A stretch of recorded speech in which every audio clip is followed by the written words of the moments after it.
It's not clocking to you that I'm standing on business, is it? No, you don't get to ask me questions. Why not? Because you just don't. Why? Because I'm not your. We're not Why buddies. Just say that. You're on private property. No. I'm a father. I'm a dad. I'm a father. I'm a dad. I understand that. And you guys are on private property in front of my car. I understand. No, you don't understand, or else you wouldn't be here. Oh, don't be here. You don't want to come here on the side. Everybody in his new album and Babes, he did not come to play. From sneak disses aimed at ex-friends' eyes to cryptic bars that have fans decoding like it's a Marvel post-credit scene. Justin is letting the chopper sing microphone, and before the believers get pressed in the comments, yes, Justin can defend himself artistically, but some of these lyrics?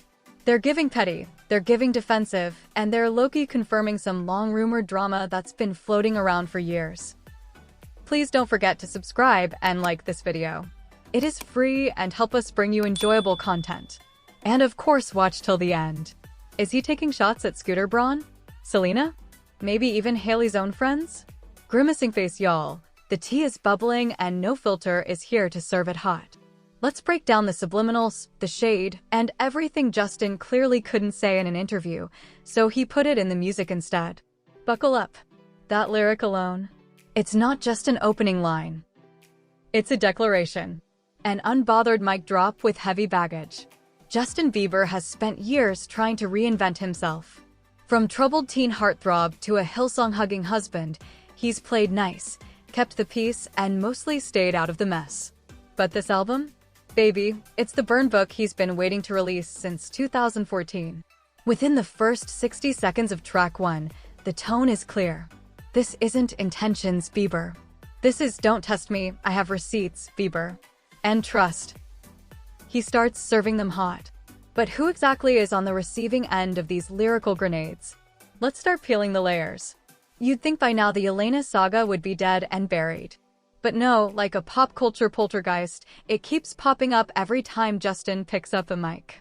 There's one track in particular, let's call it Cold Front, because we all know these artists love dropping emotionally vague, weather-related metaphors, where Justin sings. Thought I saw your shadow when I closed my eyes / you said goodbye, but the echoes still lie. Tell me that doesn't scream, I still think about her at 2 a.m. while staring at my ceiling energy. Fans are dissecting every syllable, cross-referencing his vocal tone with past interviews like it's an FBI investigation. But it's not just the heartbreak lyrics, there's a faint bitterness, too. A line about someone profiting off pain has believers and Selenators in a full-blown Twitter war. Is it about Lose You to Love Me? Did Justin just accuse her of playing the victim for streams? It's getting messy, and we've only just begun. Here's where it gets spicy in a Hollywood executive betrayal type of way. Scooter Braun, Justin's longtime manager, has been at the center of more drama than an episode of Selling Sunset. From the Taylor Swift Masters fiasco to his recent business shakeups, Scooter's reputation is shaky at best. Now, Justin hasn't said his name. But lyrics like, used to be my shepherd, now you're selling wolves have fans side-eyeing Scooter harder than a brunch table after a friend says they're still texting their ex. Could this be the beginning of a professional split? Is Justin pulling a Taylor and reclaiming his voice? Or is it all just coincidence wrapped in cryptic metaphors? Oh, and fun fact, the song featuring that line? It's suspiciously missing from Scooter's official reposts. Hot beverage now, this is where the conspiracy theories start sounding a little too plausible.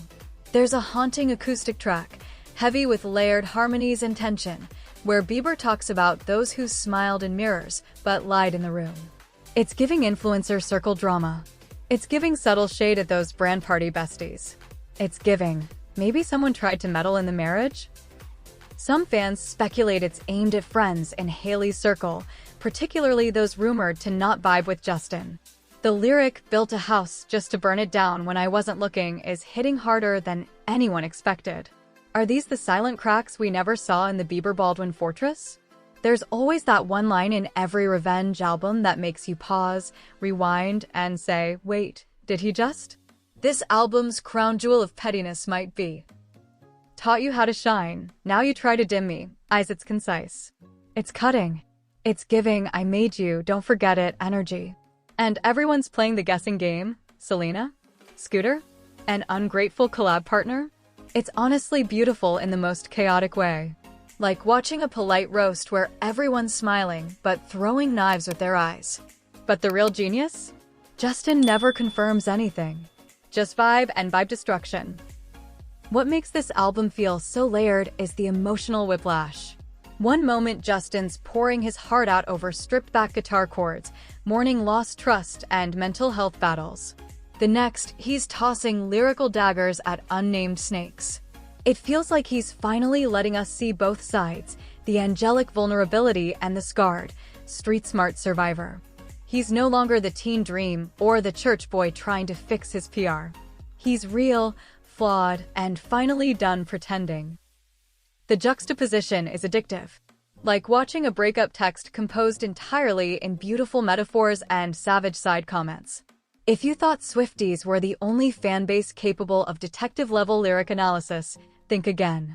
Beliebers are out here with red string boards, timestamp breakdowns, and Reddit threads longer than a CVS receipt. Some popular fan theories include that Mirror lyric is a direct jab at a certain YouTube famous ex-friend women with bunny ears. The lyric, "Don't pretend grace, then gossip and grace," is aimed at a former church circle member. Eyes the soft piano outro on one track is a sample from a voicemail allegedly tied to, well, let's just say a certain pop star with a history of subtle claps back. We're not saying these are confirmed, but we're also not saying they're not. Is Justin rewriting his narrative? Memo: this album doesn't just feel like drama.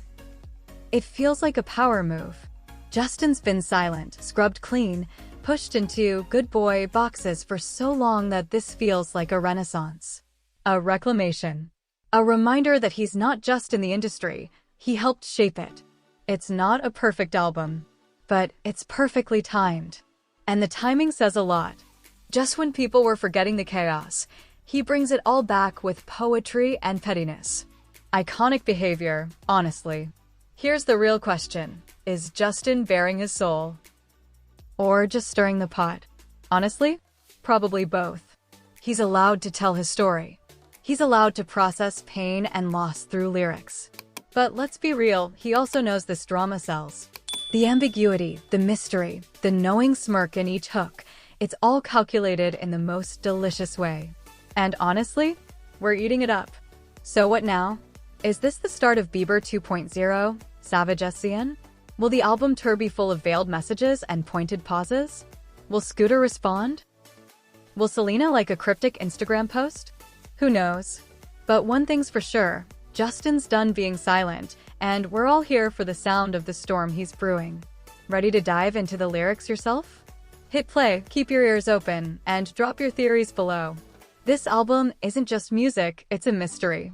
And babes, we will solve it. Woman Detective Headphone, let's talk.